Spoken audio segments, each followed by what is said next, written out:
পুরন বছরে যত ঝামেলা ছিল হেই হইছে বউ হেইয়ারে দাওয়াই দিয়ে বাপের বাড়ি এই যে নতুন জীবন শুরু করার লিগে এই সেলুনে গিয়ে বইছি। এই কাকু, তুমি দেশকে যে চুল কাটতেছো কেন বেটা চুল কাটা কি অপরাধ নাকি? আরে বেটা অপরাধ না, আজকে তো তোমার ওই পুরাতন জিনিস বাদ দিয়া নতুনকে স্বাগত জানানোর সময়। আজকে যাবা পান্তা ভাত খাইতে, আজকে যাবা ইলিশ মাছ খাইতে, আজকে যাবা মেলায়, আজকে যাবা ঘুরতে, তো তুমি দেখে নিয়ে চুল কাটতে বইছো।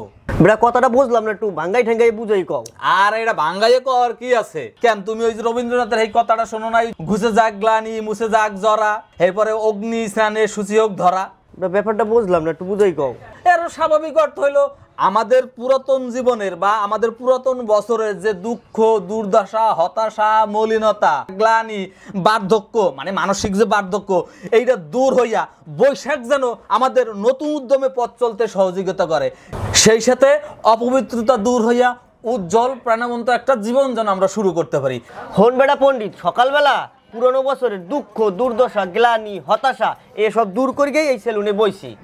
আরে তুমি সকালবেলায় এই দুঃখ দুর্দশা হতাশা গ্লানি বার্ধক্য দূর করলা কেন ভাই? আমি তো বুঝলাম না। বোঝো নাই? না, এই সকালবেলা পুরন বছরে যত ঝামেলা ছিল হেই হইছে বউ হেইয়ারে দাওয়াই দিয়ে বাপের বাড়ি এই যে নতুন জীবন শুরু করার লিগে এই সেলুনে গিয়ে বইছি।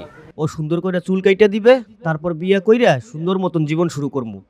আরে কাগু তুমি দিয়ে আরে পুরো বছরটাই পাল্টাই হেলাইছো। দাঁড়াও আমি আইতাছি। এই বেটা দাঁড়া দাঁড়া দাঁড়া, কই যাও? আমিও আমার জীবনের যত দুঃখ দুর্দশা হতাশা ক্লান্তি বার্ধক্য আছে এইগুলা দূর করতে আইতাছি।